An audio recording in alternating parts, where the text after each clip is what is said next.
Scott Narver, it's time for another WWE Encyclopedia.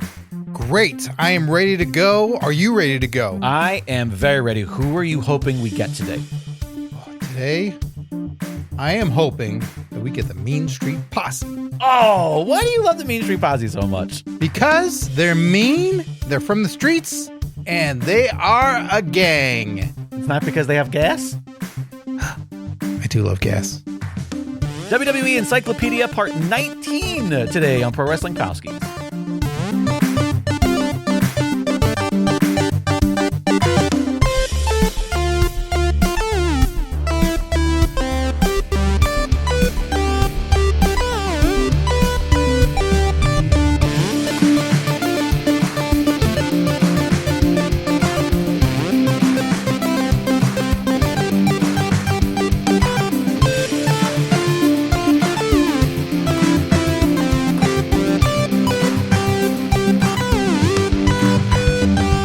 Hey, Scott Narver. Hey, Jake Lloyd Bacon. It is. I almost started watch along. I almost did the usual watch along entrance. I almost said it's your favorite day of the week.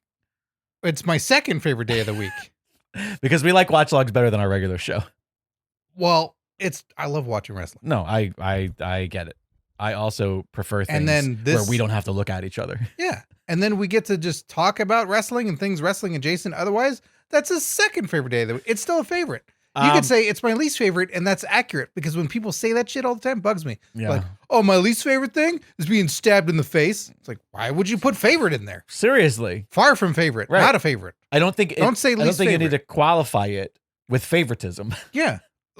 Save favorite for when it's still in the category of Yes. favorites. It's such a goofy thing that is caught on. Did you ever see that movie? I think it's Emma Thompson and what's her name from The Office? She's the writer. She had her own show.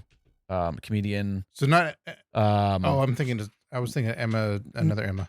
No. So Emma Thompson and some. Yeah, and Mindy Kaling. Mindy Kaling, the movie where she was a late night host. But Maybe I'm it was aware called of Late it. Night. Maybe it might have been called Late Night.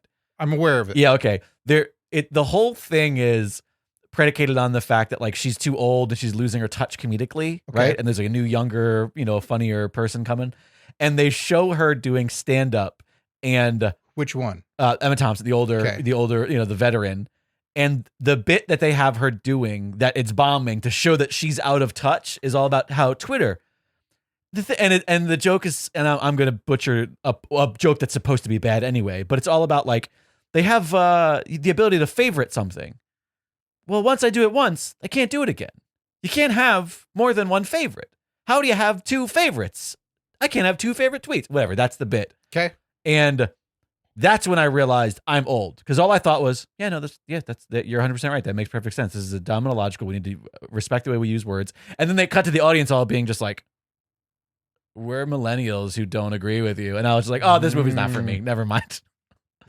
When I'm on the side of the old idiot character, yeah, something is problematic. This is not a movie podcast. That was last week by Cracky. Nope. Hey, guess what? What? Tony Griggs, PWP World Champion, defends that title later on this episode. Hot damn. If you would like to be in the running for these PWP championships, well, you got to head over to patreon.com/PWPalskis and become a patron. Every single patron is entered in to win the title, and you get access to the live streams like Mike Lucas, who I see is in the chat. Thanks for joining us. And we have the end of the year prize as well. So all the champions that have been picked will get a collective a prize that we have determined will be minimum. They will be entered into a drawing for a Yes. collective prize. You did this 2 weeks ago too. Sure. Where you made it seem like they just all get something, and I was Everybody not gonna. Yeah, they became champions. There we go. That too. And then there's the champion of champions, where they will also be entered in for the chance to win a prize that is at this point guaranteed minimum $200 prize package value. Yeah, we don't know who's gonna pay for that yet, but we'll sort it out when we get there. You goddamn dogs, that's who. It is time. Hey, Tom Hader's in the chat saying good day to the Palskis. Nice to see you. Good day. It's time to once again cracketh open thine WWE Encyclopedia. I had it gloriously over my shoulder. It was a little hidden thing to see if people were like, "Oh, I wonder if that's there for some reason." It is. Yeah. And also it's in the title of the episode you clicked as well. Yeah. And it's on the title of the live stream. And it's pretty much everywhere. You should know by now what we're doing before we do it. Yeah, you also don't have to click any links that we put out. Meaning what? You don't have to. Oh. But it might be the death of you. Oh, that's right. I forgot. I was like, what the fuck are we doing here? I'll remember it all in this sitting. I won't remember in the future. So we've done. That's fair. Let's use the bit while it's fresh in our minds. Yeah. Listen, we've done this 19 times for just this one, and there was one before this. Yeah. So by now you should know what we're doing. It's a WWE. Yeah, we've done it more than Cena has won titles. Okay. We've done it more than years. Sonny's been sentenced to jail. Here we go. So yeah. Oh, by the way, it's a big deal. As much as I think it's a terrible idea, there was a little part of me that thought that it was funny. Did you see the people? It was a joke that like 1 million people have posted or put in the Discord or wherever. Which it's just a photo of Ric Flair and the AEW title saying AEW could do something very funny right now. And I thought, okay, that's actually pretty good. Like just have him win the title in a stupid scrum off and be like, oh, guess what? Tied with John Cena for most world championship. Do it week after week. Just get it up to in the count that we're counting, not the one that Rick counts and who knows it's accurate. Yeah, the fake one. Yeah, just get it up to like 46. Right. Just for the fun of it. And then have Lawler beat him and go like, hey, my number's still like over a fucking 100. Oh my God. We have a bunch of people here. Whoa. Alex Pierce in chat, Andrew Billiard joined us. Mike Lucas said page 147, calling it now. So he was trying to predict what we were going to open to. Whoa. I'm going to call an audible and just say, do you want to just go to page 147 and just start there because he said it? Holy shit. At 19, you're going to break the rules. Yeah, why not? The rules that we created. You hold the book. I hold the book. Let's do it. We're going to go to page 147 and see what's at page 147. Alex. Alrighty. Let me find it. 147. I beat him to his bit. Yeah, good job. Alrighty. 130. Whoa, watch out for microphones. I punched my own microphone. Alrighty, here we go. Ready? Mike Lucas, he's not even champion, and he's dictating what's going on here. Andrew Billard asked how many pages there are. I think we did this once before. It's like 3 something. 3 pages. 3 something. Oh no, never mind. There's 4 something.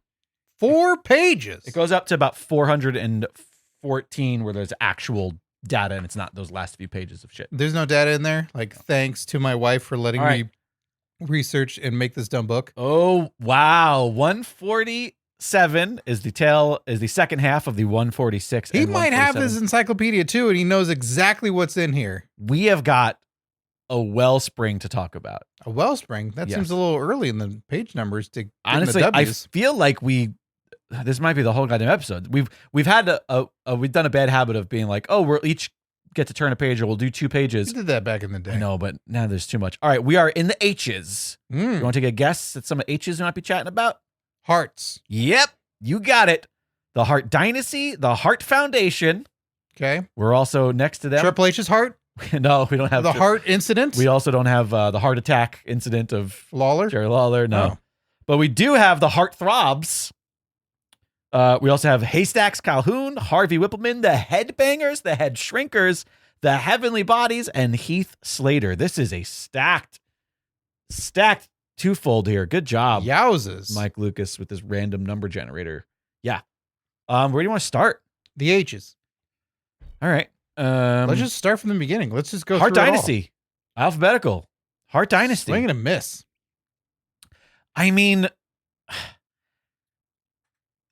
it's one of those instances where they were fine, but they were put in the branding of people that were just so iconic. It was too big shoes to fill. When I say swing and miss, let me clarify, and I agree with part of what you're saying. Very excited that Heath is on this page, in the chat, by the way. So many pale hands for Heath. 4 prayer hands. Oh, those are all the hands of his children that are in the chat. Yeah. This was just the worst era to show up on TV. I know everybody's got an era, right, where they start and they're like, oh, it's the best time in wrestling. This was a rough period of WWE. Sure. This is what, deep in the 2010, deep 2012 in the PG era, but in a way that wasn't good. Yeah. We had a horrible name swap for Davey Boy Smith Jr. He's D.H. Smith. Yeah. So he's David Hart Smith, but they don't call him David. They don't call him Davey Boy. David Hart. Davey Boy. He's a littler boy. He's D.H. Smith. Yeah. Not a good name. No, not at all. He's not comfortable in his own shoes at that point, I feel. Tyson Kidd's got something going on. The hair's annoying. When he's a bad guy, it's like fine. Yeah. But at least it's the thing it's with a little the hair. Personality. We talked about it. Is that at least it's something to remember and buy at a time when nobody had a character. But it's just rough when you look at them and you go, wait, that's the son of Davey Boy. And then who's the guy with the hair? What is this? And Natalia's there. And they just don't ever really get an identity amongst us. Also Tyson Kidd's not a Hart where it's like, oh, we get it. He's married into the family, but banging Hart. But yeah. But I mean, you could say that for many of them. That was, of course, yes, Bulldog's not Hart. Sure, I suppose. So he's not. Yeah, he's by proxy, like through the way that they brand this. The first title in their description or percentage rather. Nearly 100 years after his birth, Stu Hart's amazing legacy lived on. Why would that be the way?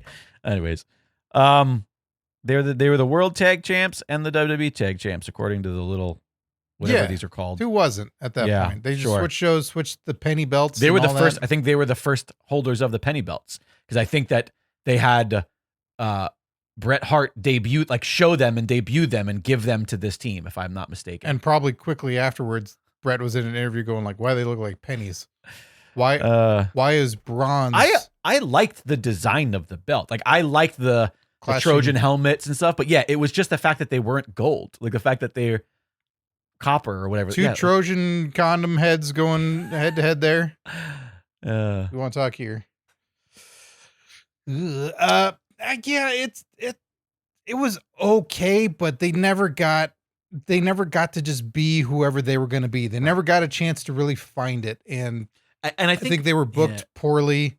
I don't think Davey Boy knew what to do with his talent or whatever. Like he wasn't a bad wrestler, but I felt like it was very much like the fact he started coming into his own when he got to go to Japan and just kind of figure out like, all right, you are your father's kid, but what does that mean? Right. Like, who are you? When, eventually they just replace him with Cesaro and they have a ton of chemistry, you realize like, oh yeah, this was just too early in the cooker. A ton of chemistry. I thought they were great. I thought they had fun, but okay. Yeah, they beat Big Show and The Miz to claim the Unified Tag Championships. Yeah. Come on. Show Miz. It's unfortunate that there was something there. It was, you have the footage of Tyson Kidd, in the ring back with the Harts back in the day. Like you had all the stuff available, but they didn't really ever want to seem to pull the trigger on him. How long do you think their reign was? Of one of the titles? Yeah. Of their, for winning that on Unified Tag Team Championship. 4 months. Wow, good guess. Closest without going over, you would have won. Because I would have said a little bit longer than that, but it was 5. They had a 5-month reign. And their other big claim to fame here is they also restored some family pride by helping their uncle Bret Hart exact a therapeutic revenge on McMahon at WrestleMania. So on my trip, I went to see a friend when I went to New York and Connecticut, and we were chatting about that match of Bret Hart versus Vince McMahon at WrestleMania, and I had only seen it the one time and I didn't like it. Yeah, I didn't like it either. And I remember when watching it originally going, there was a point where I go, I now feel bad for Vince. That's bad. That's really bad where you switch sides because they're just beating on him mercilessly, and it didn't feel like Vince all the elements were just wrong. Yeah, and you're just feeling bad for this old man being beaten down. Yeah, it was just 15 years too late, or however fucking it was just. There's way more things wrong with that match. I know, but the point I'm trying to make is like they're both old men. Even if every single Hart could take their licks on a Vince of that era, it would have felt a little bit more cathartic. I totally disagree. Okay, the match starts with Vince going, "Ha ha ha! I bought off your family. They're all in my corner." Got it. They're all dressed in Hall of Fame ceremony regalia because they came out earlier like, "Hi, we're the Living Hearts and we're here in tuxedos and nice dresses." Yeah, and I don't remember any of this. It's all tell, not show. Oh, which is already bad for wrestling. Yeah, I just remember them all being in the front row for some reason. No, but he brings them out from the back, and he says, "I bought them all." Not even he has a stack of cash, and each one shows up, and it's like, takes what? Here you go. Right. Something like that where you go, the whole audience can see and go like, "What's fuck happening, you guys?" Yeah, that would have been great. Yeah, something, but it's on the night you go, what? No, he didn't buy them off. Like, why would they all do this? They all showed up like right from the get-go. Just everything feels fucking horrible and shitty, but it's them. The kids being in that also didn't have a good spot because they're in their wrestling gear. Right. Amongst all the older people that are in suits and wardrobe, tuxedos and gowns. Oof. Everything about it is just wrong. And they're in the middle of it and you go, they don't even get the great moment. They do a heart attack to Vince, but even that just feels like, well, you still work there and he's still your boss. Right.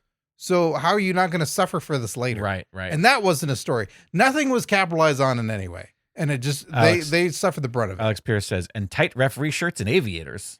Yeah, that was Bruce. Because Bruce reveals himself to be the fucking referee. Do you know how the Hart Dynasty came to an end? Yeah, Vince. Do you know how kayfabe came to an end? Because I don't even remember this. They fired D.H. Smith.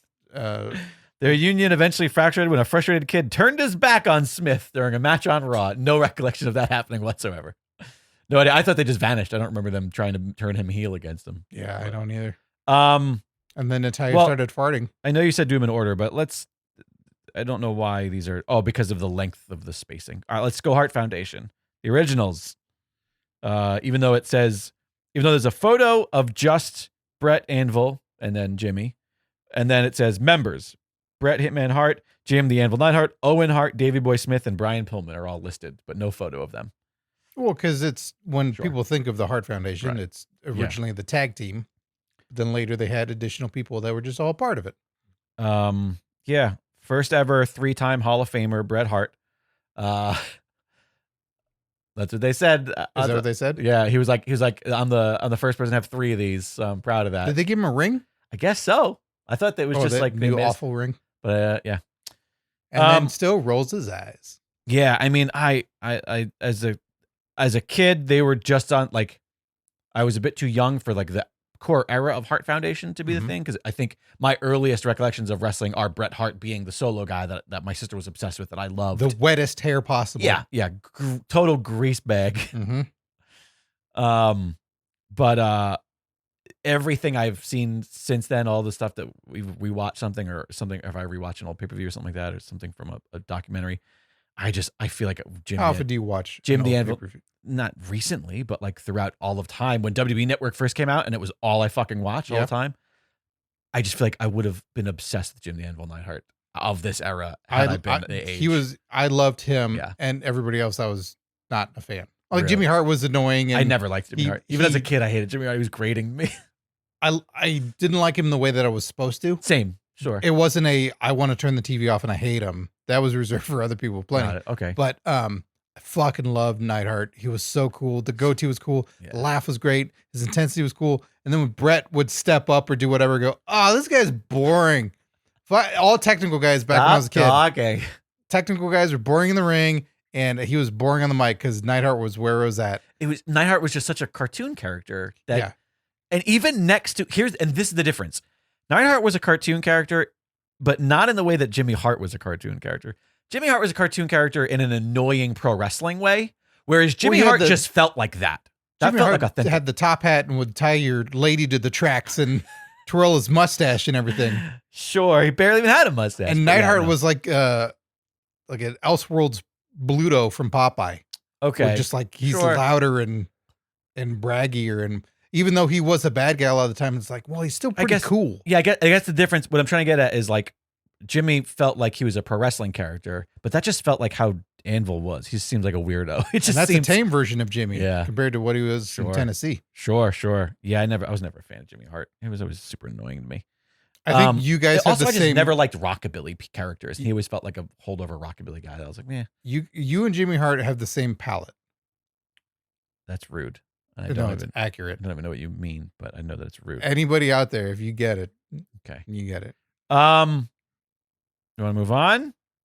Are you done with them? Are you done with Hart Foundation? I mean, what more do you want to talk about? We got a lot of people. There is certainly a match where we have yet to do it in watch along. There's quite a few matches where that are just like amazing, and one of the greatest matches, and that one of them involves the Hart Foundation, and it's Canadian Stampede. We have yet to watch it, and we will at some point. It's always been on the list. Sure, and it's for a faction or a group, I don't think you can get any better than this moment. I know last week I was singing Ken Shamrock's praises. This is a moment where Ken Shamrock was a fish out of water. Oh, really? Just didn't know what was going on. Didn't fuck anything up, but it just felt for one of the most crazy audiences. Wait, what? What year was this? 97. Oh, interesting. So this is Hart Foundation. I was expecting all the it to members be that earlier. are listed. Okay. And then on the opposing side, I'm going to see if I get everybody right here. You have Ken Shamrock. You have Legion of Doom, Goldust, and Stone Cold Steve Austin. So is this the like anti-America version of the Hart Foundation, or just before then? No, this is the anti-America version. Gotcha. And they're in Canada. Right. And they are the fucking heroes amongst all heroes. Totally.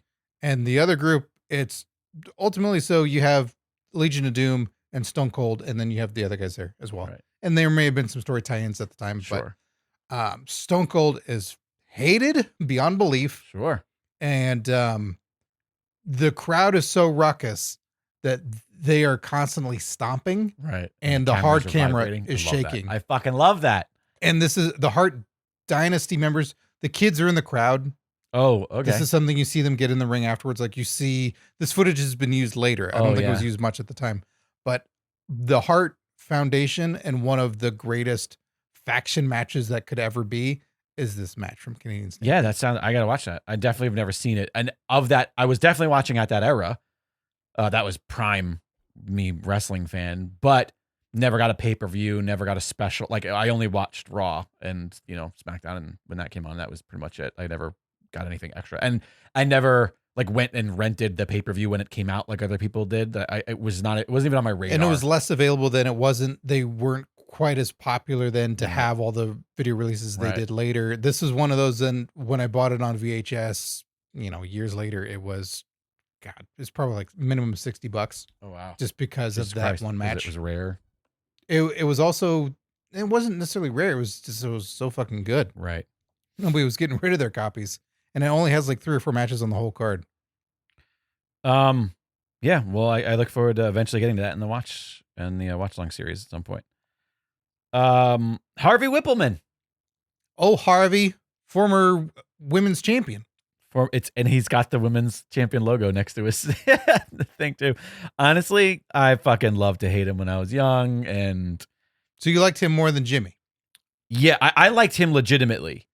Like I was entertained by him. Jimmy was like I didn't have the ability to fast forward, but had I been able to, I would have skipped every time he spoke. Mm-hmm. I hated him with Hogan. I hated him with the Harts. I hated him on him with Hogan I figure you've watched none of that footage because that's WCW stuff. So annoying. Just that's WCW good guy Hogan. Yeah, not a fan. But Whippleman was fun. Whippleman was just fun to hate. I didn't have strong feelings towards Whippleman. I only liked the visuals because they would put him with the Giants, and that wasn't something they Giant Gonzalez with Jimmy very often.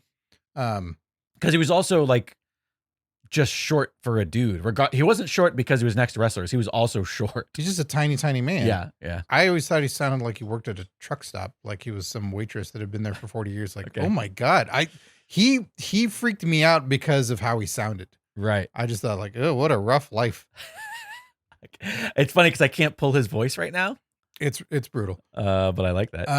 And hearing his stories, as much as, maybe we all in different facets entertain the idea of being in the wrestling business in some capacity. I certainly have had my thoughts about it. But then when I hear his stories, I go, oh God, I never want to actually be what Harvey Whippleman was. Now, I've heard him talk about it. He loved it. It was great. He likes doing it. A large part of his career is being a gopher. Right. And he's just happy being that guy. Like, I'll get something for the boys. You need me to get some? I'm there. I'm at the building. I'll do that. And I'll do this. And he's been around forever. He's worked in the fucking territories and done all that. But to me, I go, oh, I don't think they would like me. And they would just abuse me and make me go get me 2 cases of beer for my match and make sure it's cold. Like, okay, it'll be there after your match is over. Can I ride with you? Nope. All right. I'll see you in the next town. Yeah. So I'm thrilled when I hear him talk about his story that he loves it and it's great. But to me, that was the worst scenario. Sounds like possible. A nightmare. Yeah. Mike Luke's in the chat, just back to Jimmy Hart for a moment, says, I like Jimmy, but he can be a bit much at times. That's well put. We also got Haystacks Calhoun. Oh yeah, big ol' Haystacks. I feel like he's awesome. I didn't know who he was until maybe one of the WWE documentaries, like all about big guys that they did. Yeah, there was something that they did where they did a big profile on him for like, or maybe it was just his Hall of Fame induction. Maybe that's what I'm remembering. I remember a video. Like there was something else too, like the Giants of something or some. They would do those every so often. And I think it was one of those that was, again, that was when the network was really good. And it was like, oh, this new series is available. I'll watch this documentary. If Conrad Thompson was a wrestler, he could claim he's Calhoun's son. I could see that. Yeah. Yeah. Yeah. Conrad Calhoun. Recognized by many as sports entertainment's first giant. Oh, that's big. That's a big claim there. He's a big one. Made his debut in 1950s, originally called Country Boy Calhoun. It said that he gained the Haystacks monitor when promoter Vincent James McMahon remarked, "He's as big as Haystacks." I guess it depends on how high. Baron Corbin's bush. It depends on how high you stack the haystacks, though, because it's just you could put two and go, "Look at that's a haystack." Mm-hmm. That's not very big. That's him as a baby. Yeah, no, I don't know that I've ever like seen him wrestle a match in its entirety. I've seen a couple because he was on the radar when doing. I have a list of people for watch-alongs where I go, we've never done this person and we never done that. So I watched a couple and usually the problem is with some of the vintage stuff on YouTube is it's tough to watch. It's really grainy. It's clipped. Oh, right. Someone will do something and clip it and make it a truncated version of the match. I'm like, no, I want it in full. Unless it was commercials or something where this is how it was broadcast. I want the full thing. A couple of things in here that I think are interesting. Well, first off, how big do you think he was? Like, how do you think he's billed as? Yeah, what's his build as weight? 568. 601. They're billing him as 600 pounder. Early in his career, it says he was a tandem with the 600 plus man mount Mike we talked about, which I love that. And I think Alice Rader wants us to never bring up again. Yep. Sorry, she's in the chat, I believe. Did I see her earlier? Or was that just Andrea? Because they're the same person, right? Jesus Christ! I did it. It's the bit, guys. It says he also formed a formidable team with Bobo Brazil. That's fun. Mm-hmm. And then my favorite here is it says he was an international attraction whose specialty was the battle royal. His specialty. Yeah. When you're a big old fat ass and people can't throw you out, it is your specialty. What did it say? When you're a big old fat ass and you can't get thrown out, it's immediately a specialty. Yeah. He had a reputation for winning most of these encounters until 1972, when 9 superstars ganged up on him in the annual, which means there was more than one of these, Battle Royal at the Olympic Auditorium in Los Angeles.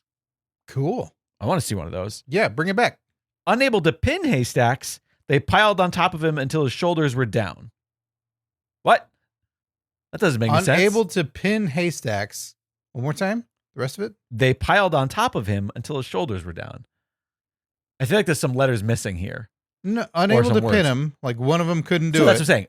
Unable to pin him individually, they collectively piled on top of him until his shoulders were down, is my guess. Yeah. Also, I didn't realize you could be pinned in a battle royal. Maybe when you book him long enough and you're like, well, he needs to lose. And this one, you can be pinned. Right. Maybe that's it. Former WWE World Tag Team Champion with himself, Tony Garea. I recognize the name, but I can't place. You recognize his face, I'm sure too. Yeah. The hair is quite unique. Passed away in December of '89. 10 years after retiring in 79. That's a big boy right there. Yeah. On the other side, it's enjoyable. I like him. On the other side of this, we've got the Headbangers.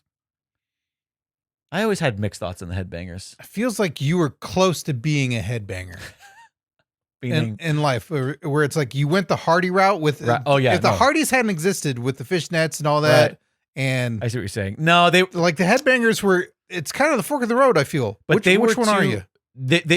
Not only because of like the makeup and shit. And I know that eventually the Hardys would do the makeup as well, but I feel like. And when you go to JD Vance rallies, you're also putting on the eyeliner. So. Yeah, the Headbangers look a little. No, Heath Slater's coming up next. The Headbangers feel a little bit too like they're a little bit too close to the Insane Clown Posse for me. No, I always thought they were not in the slightest. Also, Yeah, I don't know. There was always a slight the Headbangers know how magnets work. Fucking magnets. How do they work? Miracles. The Headbangers, I'm sure, just like Maven, they'll start a YouTube channel and immediately explain how magnets work. If you don't know what we're talking about, you've got to watch the music video for as much as you can endure it, because I've never sat through the Insane Clown Posse put out. I think it's called Miracles, and it's the music video where they did like a slow ballad style rap, but it was also their big coming out as being Christians, and it's all about how God's glory is amazing and there's miracles, and the proof of God's glory is all of these different things that they talk about, like batteries and magnets. How do they work? And it's fucking amazing. And they're serious. Yeah, and it's not a comedy bit. Yeah. No. You'd think, oh, this is funny. Someone's doing a bit of, nope. They don't know how these things work and they dress like assholes. After you watch the music video, watch the interviews about that song that they do, because they're just as entertaining. But take a break in between so you don't end your own life. Real men wear skirts. That's what the kilt wearing mosh. Well, wait, are they skirts or kilts? Because those are two different things. WWE Encyclopedia. Get your shit together. It's what people would often mock. Yeah, Mosh and Thrasher came upon making. I still don't know which one's which. Mosh is the littler guy. Thrasher's the taller guy. All right, I believe you. I have no way to prove otherwise. Yeah, you do. You have an encyclopedia in front of you. I know, but it doesn't say left or right. Yeah, I know, but you could also look at Mosh and Thrasher. I get it.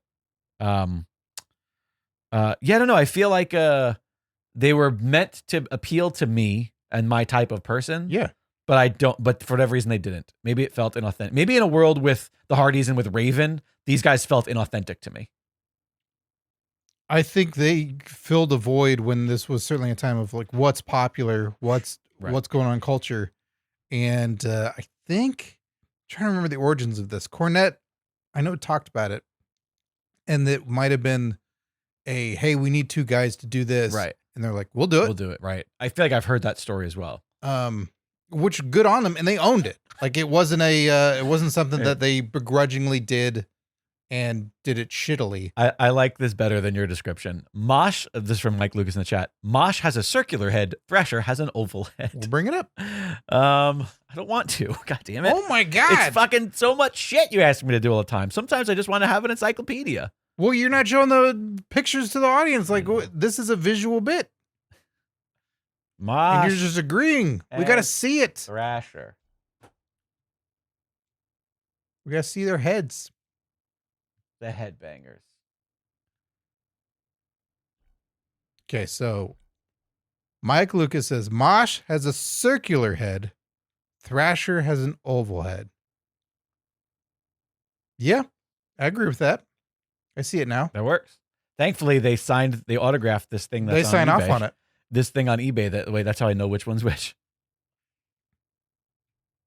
Yeah, I mean, I totally see that. Tommy Hater says, absolutely, Mike, you're spot on. They're a real Bert and Ernie when it comes to that. Mm-hmm. And they will headbang in the bathtub. Which head? Who's to say? This is them pretty recently. Yeah, they had a secondary run when SmackDown went live. So that's like 2017 or so. Right. And they were brought back. I feel like I do remember that. And it was crazy and weird. And that was when I got into them. Because I wasn't into them before. There was a lot of discerning, kind of how I'm sitting now, like cross-armed, like, who are these people? Right. I don't like them. I don't care about the Headbangers. Because there was so much good shit to choose from. Right. And they just seemed, I didn't connect to them and the lifestyle, and I just didn't give a shit. But later on, I'm like, yeah, all right. They're still doing this. Cool. And it just ended abruptly, unfortunately. Right. I kind of do recall that. And Did then they I address don't it? remember. Well, let's see.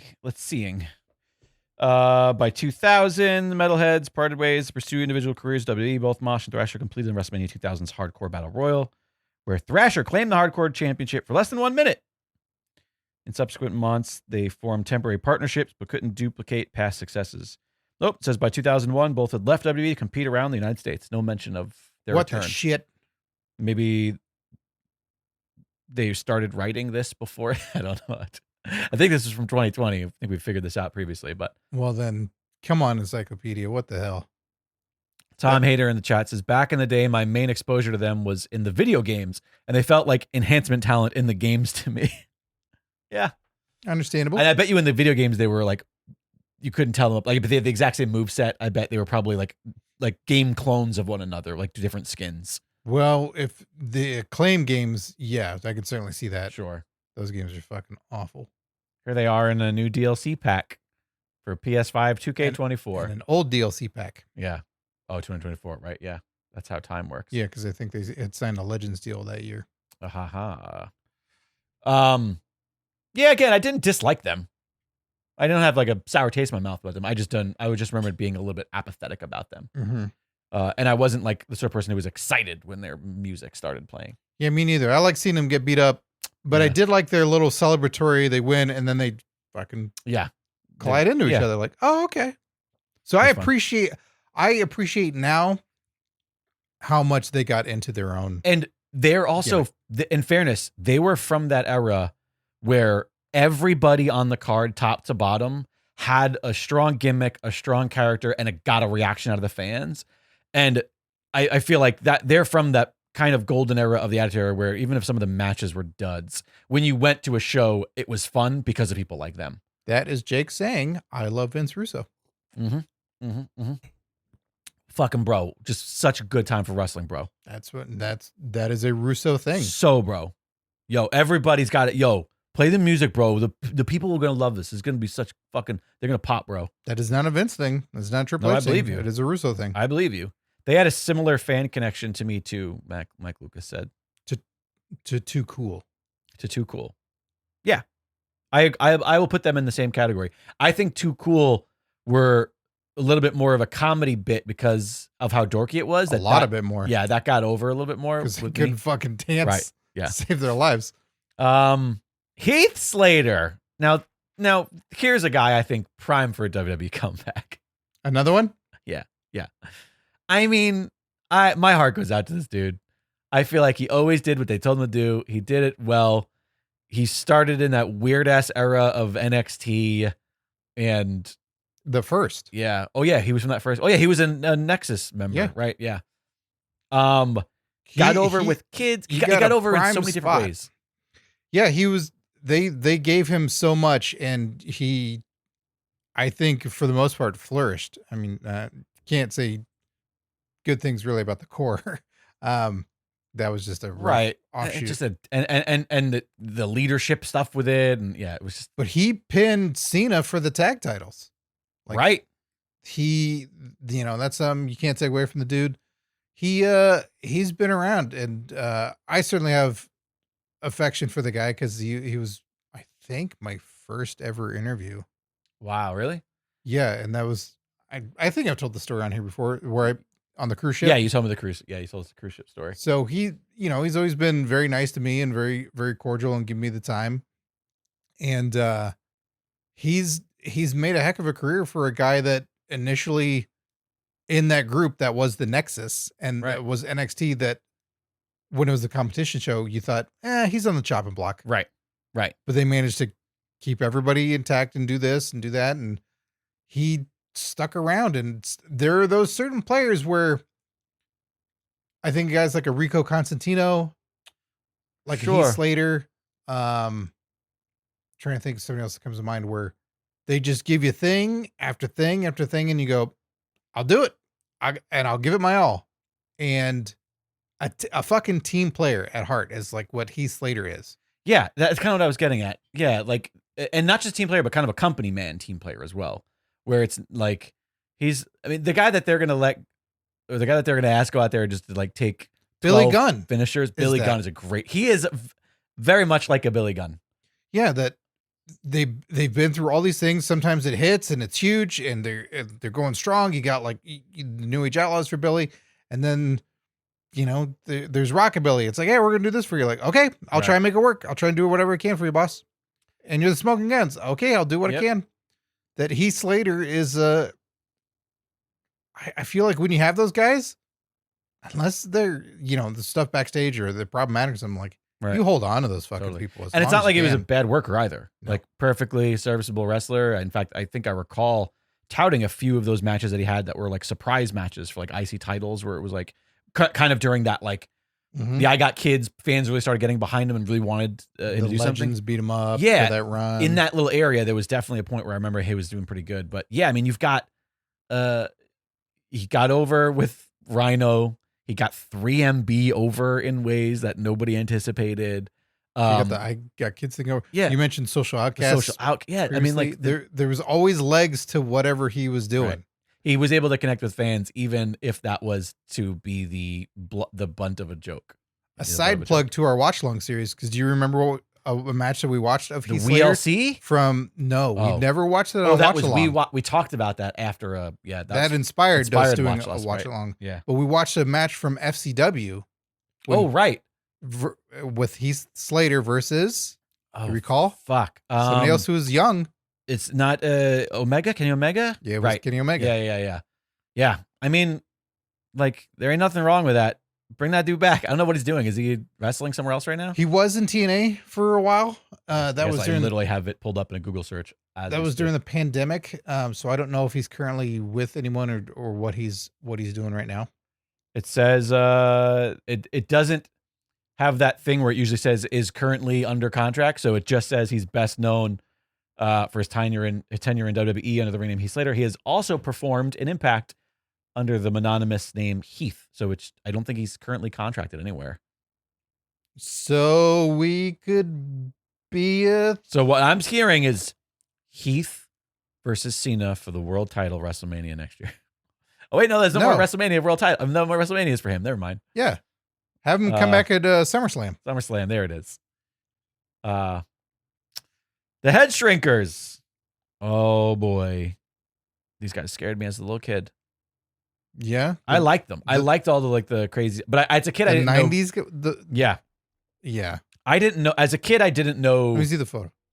It's Rikishi and. Oh yeah, I was not into these guys at all. No. Yeah, I was prime age for that that version of them. But because I had seen Alpha and Sika. The Wild Samoas, is that what they were? Samoans, yeah. Yeah. And then when I saw them, I'm like, what is this? Wait, so I thought they were the Wild Samoas, the Girl Scout cookies. I thought that they were wild about those cookies. That's why they were so angry, because they didn't get them. Corky Romano was all about. Guys want some Wild Samoas? God, I'm fucking hungry. We're gonna go get dinner. I'm always hungry. We're gonna get dinner right after this. We can get it during. We can always have food breaks at any time. I'm never against that. So you don't just take a break right now and just go get. We'll just leave the live stream on with empty chairs. No, during these, it'd be respectful to have food delivered. Right. Sure. Of course. Have it brought up to us. We eat during. I like that. Brought up to us means that that's not just about somebody bringing it to the door, but that means that Alexandra needs to interrupt her work to serve us. Or you train your dogs better. Fuck, bitch. Listen. Let's not even open that fucking can of worms. Oh, your dogs have worms? Yeah, they have. Yeah, they're on worm medication. We had to go to the vet yesterday, and we have to get pee samples for campfire for 3 days. We have to get 3 days of pee samples. By the way, I totally forgot about that. I don't know if Alexandra was trying to capture his pee this morning, but we got to get pee samples. 3 different days, they said. You thought I was going through weird shit, listeners. Oh my God. Campfire's got. I don't have to get any samples yet from my father. We've been back and forth with the vet for like 3 weeks now. Campfire has some elevated stings in his blood and pressure issues. Which sting? Crow sting? What?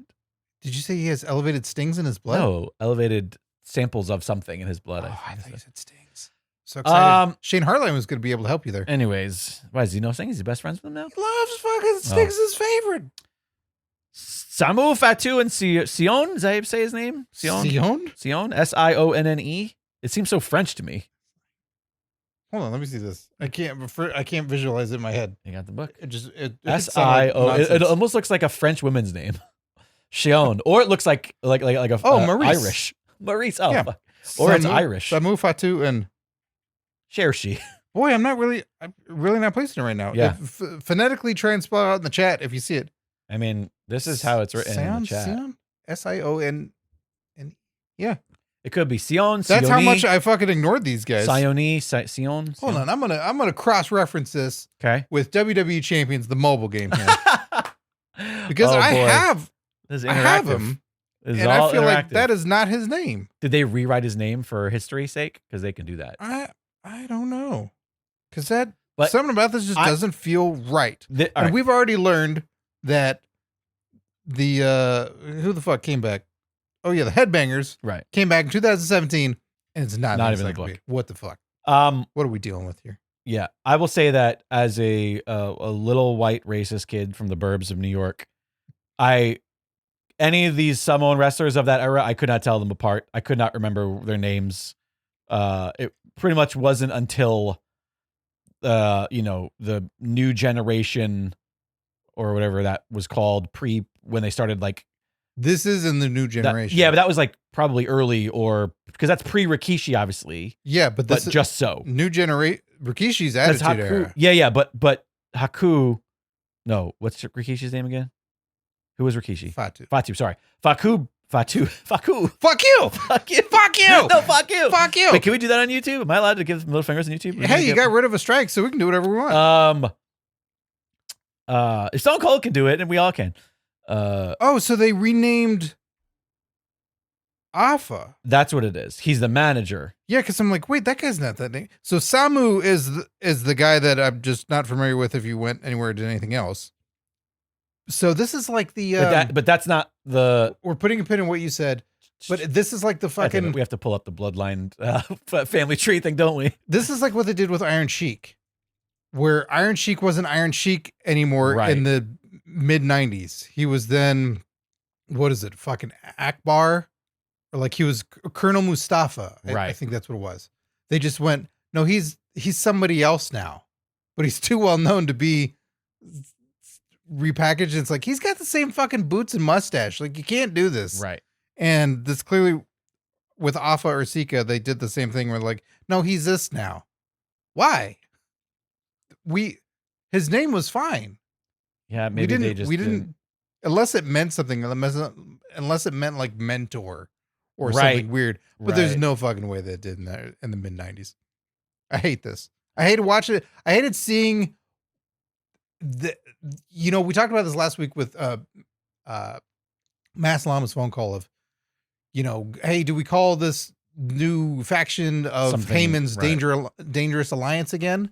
And it's like, this is the bad version of what something like that is. It's hey, call them the Head Shrinkers. They're like the Wild Samoans. Right. And they'll have another member, but these guys will just be that again. And, it can work, but to me, in this instance, it didn't. We live in an era right now with all things Bloodline. They're being celebrated in the game. Right. Like everything that was Bloodline look is at treated Roman's like entrance at fucking Mania with all the photos of everybody. Right. And they show this like, oh, this was so great. No, it wasn't. Right. This was not a great era. These weren't great. Right. I'm sure you threw tag titles on them. Sure. That's fine. But no, did it hit? No, because Rikishi had 9 different gimmicks at this point. Sure. And it wasn't celebrated. Wasn't he also supposed to be like an Arab gentleman with a weird ponytail? The Sultan, right? Yeah. Yeah. They ran through them all. And they didn't eat fish. So you said that it's So Sionne. Yeah, no. I'm talking about the members. What were the name? How were they billed? Samu. Right. Fatu. So Fatu is Jacob's father. I don't know. I have this pulled up. That's, I believe, maybe? No, never mind. There's so many Fatus. I'm pointing, by the way. I'm pointing to the screen here as if they can see what I'm pointing to. Yeah. If I have a mouse, they can see my mouse. I can point. The problem is that for his dick, everybody. This doesn't show like all their gimmick names. Some of them have, the parentheticals. Like it says, oh, he was Rikishi and Fatu. Yeah. So Afa is redubbed as Sion.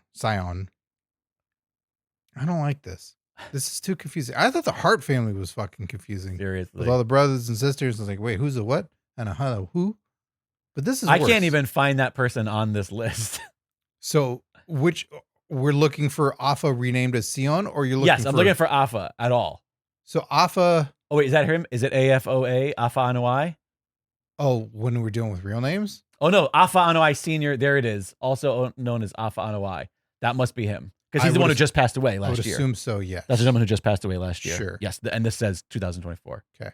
So, no children, at least in the wrestling family, for Afa. So he's not anybody's. Sika had kids? Because one of them got fired for wanting to go see their kid, and that's recorded in Beyond the Mat. Both Tomua Anoa'i, Afoa Anoa'i, Liati Anoa'i, who's also known as Sika.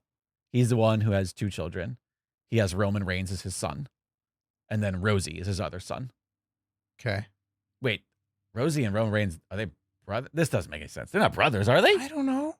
Was that his brother? I don't know. How does Oh my gosh. I don't think Roman Reigns is not even related to his own teeth. So, or his eye color half the time. This is I can't keep track of any of this shit. I need visual representation that's not a chart. Exactly. I need this and the thing that Rock did, but with photos and every version of their name. I need the morphing thing. Should we make this? Like the AI morphing thing that happens. Show me conception videos. Show me birthing videos. I know show me the AI babies that they do on TikTok. That's super fun. Is there a better? Oh wait, this one's got some photos. Some. Yeah, you can't leave people out.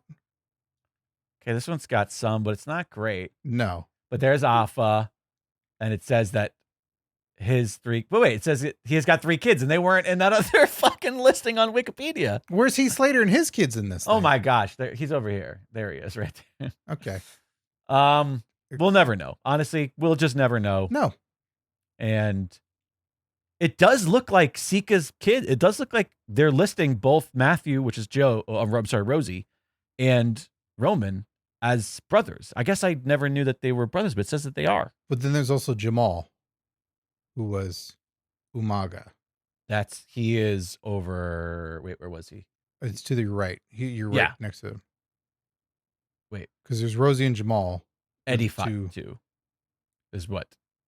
Oh yes, but they're not calling him Jamal because of that wasn't his prominent gimmick. Yes, they're referring. I'm just referring to them as the brothers that came up. But they're not brothers. They're cousins in real life. Sorry, I said brothers, and they didn't say they were brothers, but gotcha. When you put them together, I think that was sometimes the default thing that wrestling fans would do, like myself, where I go, "Oh, so they're brothers because they kind of look the same." Sure, yeah, and they're not white Americans. Yeah, okay. Umaga and Rikishi are actually brothers. Okay, as well as Sam Fatu, who's their third brother, also known as the Tonga Kid and Tama. And that's what, when we get into Tongas and it's all confusing. Yeah, I want to make a comprehensive version of this with the photos. Please. One day I'm going to do that. All just for the Palskis. I'll let you. And then I'm going to sell it for $5 on the Patreon. Nice. You want to see it? You got to become a patron. You want him to make it? Well, you got to pay him. Daddy's busy. Okay, what else we got? Well, we got some duds towards the end here, I would say. The Dudleys? But I thought we were in H. We got the Heartthrobs, Antonio and Romeo. I don't know who these people are. It was not good. It was 2005. What era? Oh, 2005. You just said it. Never mind. They were a short-lived tag team. No titles. This was when I was not watching, so I wouldn't have seen this. This is when I should have stopped watching. There were other better tag teams at the time. You had Lance Cade and Trevor Murdoch. You had Regal and Tajiri, Hurricane and Rosie. And it was just, we've seen this gimmick so many times, and this was an uphill battle for these guys. It looks like a not as good Fashion Police based on this photo. Yeah, and that's what I'm saying is you've done this over and over again, and even when Fashion Police started, I'm watching them going, again? Doing this again? Hey, they're good-looking guys. They're young and they're ripped. Like, yeah, that's most of the wrestlers. So it was, maybe in the territories or the training of, they were probably OVW guys during this time frame. Right. Maybe it was working better then, but when Vince got a hold of him, and in that time frame, it was just a comedy act. And they were smaller than so many other guys as well. I will say, this guy's got a look. He's got a very punchable face. He's very generic. He just looks like every wrestler. He looks like Stevie Richards. A little bit, but even Stevie Richards has a more unique look because he's even pointier. But yeah, this guy looks creepy in a fun, punchable. This guy looks like a Ken doll. Sure. But right on. But it's strange that these guys didn't get a repackaging in any way. They didn't get broken up and brought and to do other things. It was just like, nope, that's it. One and done. Yeah, I wonder if there's also known as the Heartbreakers. Antonio Thomas and Romeo Roselli were their actual names. What were their gimmick names, you said? Are they in there? Antonio and Romeo. Oh, so they use their real names. They're currently wrestling on the independent circuit. So we can book them? They're still a tag team. Man. I mean, I hope they're fucking best of friends. They were in TNA in 2007. Who wasn't? At Final Resolution in 2007, they wrestled the Riggs brothers. hey, if they're fucking best friends and they get to hang out and tag team, like, then that's great. If that's the life where they go home, they do the thing, and it's like, hey, Mania Weekend's coming up. Let's get booked for a bunch of shows and hang out. We'll catch up and sign some autographs. Yeah, great. Right, fucking great. Sign some WWE encyclopedias. Oh my God, this would be such a unique thing if you were still like a kid who collected autographs. Imagine just having this book and being like, I want to fill it out with everybody who's still alive. Just have every page. 4 autographs. That's everyone else is dead. We got one more person on the. We got another tag team, another one mid 90s and going, oh, good. The Heavenly Bodies. The Heavenly Bodies. Now I confuse. This isn't Austin. What was his team? The Blondes, Hollywood Blondes. Oh, See, there's a lot of these like where it was like, you know, 2 good-looking blonde guys, and they had a name that sounds generic enough to be any of the other teams that are like them. Yeah. And honestly, the Heartthrobs could have also been in that category. That's what I mean. Like this, it's just kind of done to death. And when you look at these guys, they don't really own it. It's obnoxious, yes. And it's Jimmy Del Rey and Tom Pritchard. And Tom Pritchard, it's too bad that he doesn't get at least equal screen time to Bruce, which we've had enough. Sorry to interrupt, but just to show the problem, I literally just typed in Heavenly Blondes instead of Heavenly Bodies, which just shows you that I can't tell anything apart. Or you have a creepy search history. It didn't autofill. I had to do it myself. See, now that you're holding the book, I can do all this fun stuff. We should have done that from the get-go. Yeah, they don't. The irony is that they don't look like they actually have heavenly bodies. At least not in this photo. I mean, you know, look at this photo. Well, he's bent over. That's not a flattering. But what about this one? His little belly sticking out. That's no belly on Tom Pritchard. Sure, that's fair. That dude. You know? Do you know about Tom Pritchard enough? No, not really. Okay, so him and Bruce Pritchard are brothers. I assume so. Bruce is the creative person behind the scenes. We've heard enough of his fucking Hogan-esque stories to just bullshit us all while like half of it's true. Yeah, I created all this stuff. Yeah, it's like, yeah, you had a part of all this, absolutely, but there's just a lot of bullshit that he says too. But Tom Pritchard is the fucking mechanic. Tom Pritchard is the guy that got in the ring with everybody. Tom Pritchard was the guy that like, this is how you put it all together. He's the fucking, I think in the era of 80s, 90s, early aughts, Pat Patterson is the other mastermind genius along with Vince. Like Vince is coming up with plenty of stuff, visionary for all these types of things. Patterson is putting together the finishes and then some match types and stuff like that. Like Patterson is another mind for all this. Right. Pritchard is helping to sculpt some of that backstage stuff as well. And Tom Pritchard is the fucking guy going like, and here's how we do it in the ring. Right. He's any of the clips that you've seen of how somebody got to be where they are, like Kurt Angle, Pritchard's the guy in the ring with him. Right. And going like, this is how we do it. This is how it's done. And he's one of the best when it comes to trainers and sort of like a forefather of wrestling in the way that, you know, a lot of other guys, we say this person should be back doing this because they have so much knowledge to give. Yeah. Yeah. He's just one of the greats in the industry for all this stuff and has helped.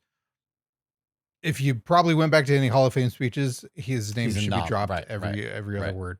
But he's great, but in the ring, just didn't translate. And the tag team wasn't. And whether or not that was this or other incarnations, but it felt weird when a guy who's given so much and you go, I got a thing for you. Heavenly Bodies. Like, why? Right. A cheap heat group? Like, why? Because you sure as fuck don't have a heavily face, my friend. And the hair is goofy and it's all great for a bad guy wrestler. Yeah, and like to put with Cornette, which it looks like they were like, it makes sense, I guess, but also maybe a little tone deaf for the era because it based on the years, it looks like this was a little bit dated at this point. Yeah, how do you get out of what you've been doing and what's worked forever? Right. How do you break the mold when you don't know how to break the mold yet? And he's on that cusp when it's just, we've done the same thing. The audience is starting to leave. Everybody's bored of this. Right. And hey, we got a spot for you. Like, oh, but everyone's not in the building anymore. Right. Well, I blame you. What the fuck? Well, you should have been a bigger draw, kid. Yeah. What was their combined weight? Being so heavenly. You want me to guess? Yeah. I bet you they're both Jimmy Del Rey and Tom Pritchard. I'm gonna say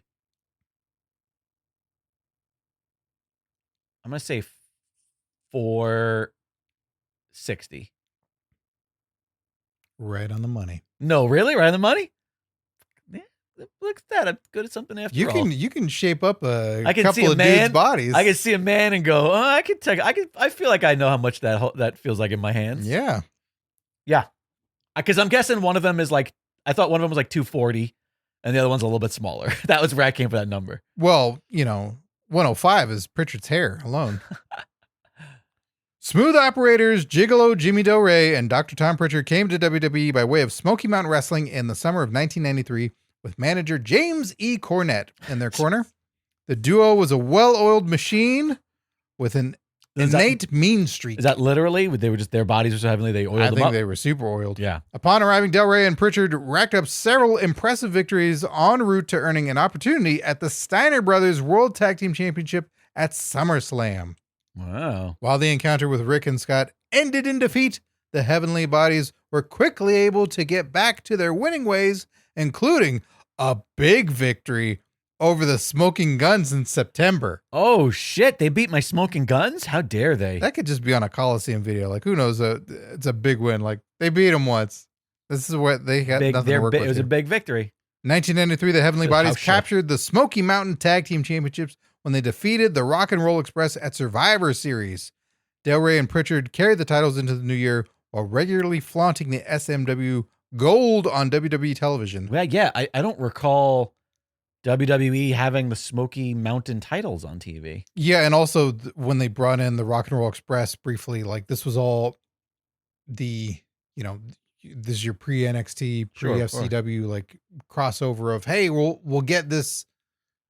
We'll help out Jim a little bit with his territory. And so this is what we have to fucking blame for, 17 different companies' titles being on AEW television.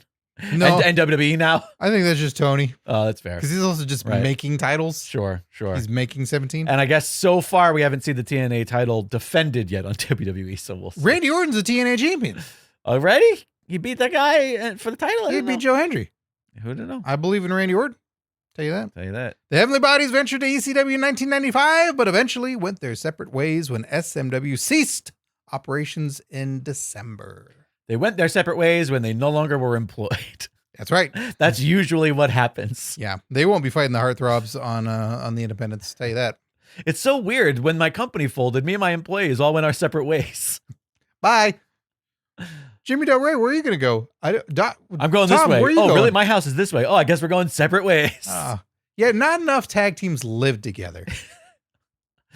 I mean, can I tell you, that is a great, fun little gimmick to give a tag team who just being like, hey, they've been on a losing streak, so they decided to move in together to get back on the same page. And then you have you're talking in the hotel rooms on the road? Like, no. They moved in, and then you can have funny vignettes about them like bickering at home, like as an Odd Couple style. You can have like same bed, bunk beds. What do you do? You got to do bunk beds because it's funnier. Okay, you got to do bunk beds. It's just they live in a one bedroom. They each have a dog. They also have dog bunk beds. Sure, perfect. And literally they could they can get into spats about leaving dishes in the sink. Like, this is great. They have to live in somewhere foresty. I hope, like a lot of trees, so that way they can have one of those saws where they're both on either side with the handle, right? And they go back and forth. Sure. So, like they do chores together. Totally. One washes the dishes, one dries. All these types of things. But that's the thing is, it starts off as they're not compatible and they're complaining, but then eventually they fall in sync. They start winning matches. I hope nobody from WWE is listening because Chad Gable will be doing this next year with somebody. If we, I was gonna say this is unseen footage of the Wyatts. Like this is how Bray got the Wyatt family working in tandem. Totally. It's like, I need you all to do chores. I love that around this compound.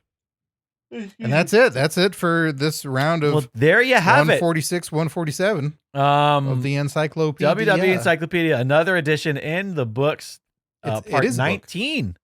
It's its own book. The next one will be the 20th episode of that. Well, we're not done yet because Scott and Arver, it is time to decide our May PWP World Champion. If you're not sure what this is, well, you got to head on over to patreon.com/PW Palskis, become a patron, and you are entered into the monthly Championship Palski Battle Royal.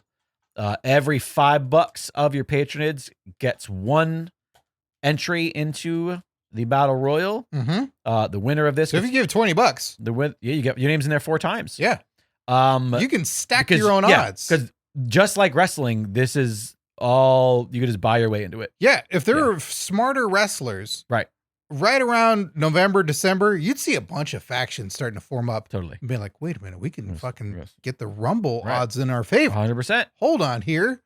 And then then they get a jar, put their names in it and go like, all right, so if it's us 4 at the end, I win, you guys voluntarily leave, and then you'll fight me in February, and you'll fight me in, they'll figure out then who then fights them for the title. Of course. And we'll carry it all the way through SummerSlam. Yeah. The winner of this gets to pick a match for us to watch for the watch along, get your name in lights, and of course at the end of the year, every winner of the year will be put into a grand drawing for a grand championship prize in 2026. Scott Narver has cracked open the jar.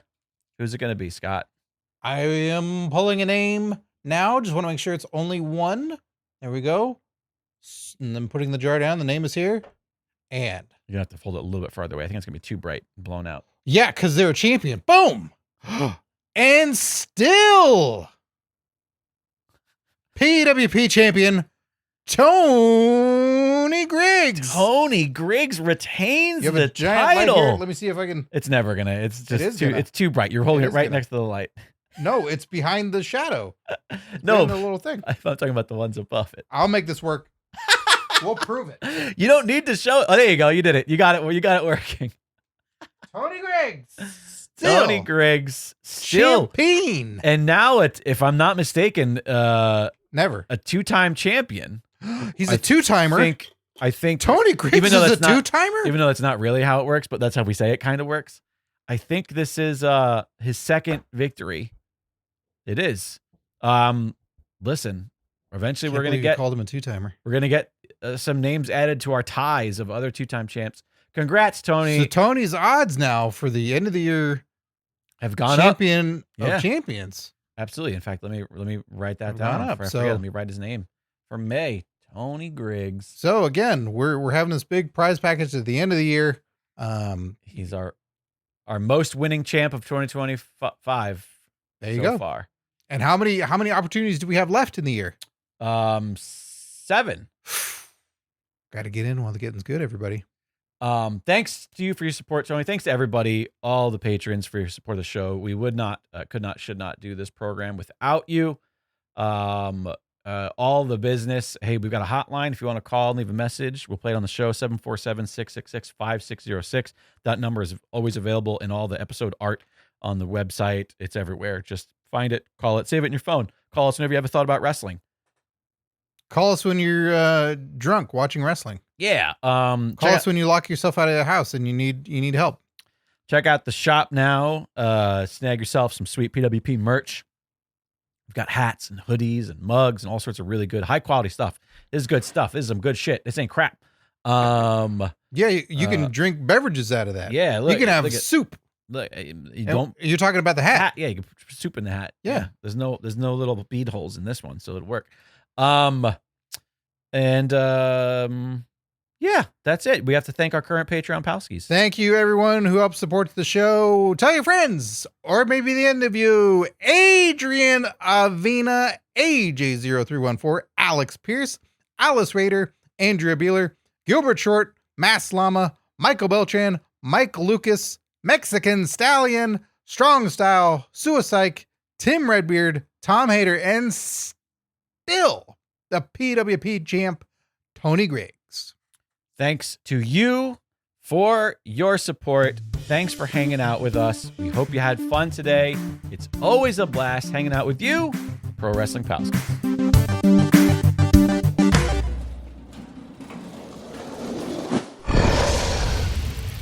It's Dragon Wagon.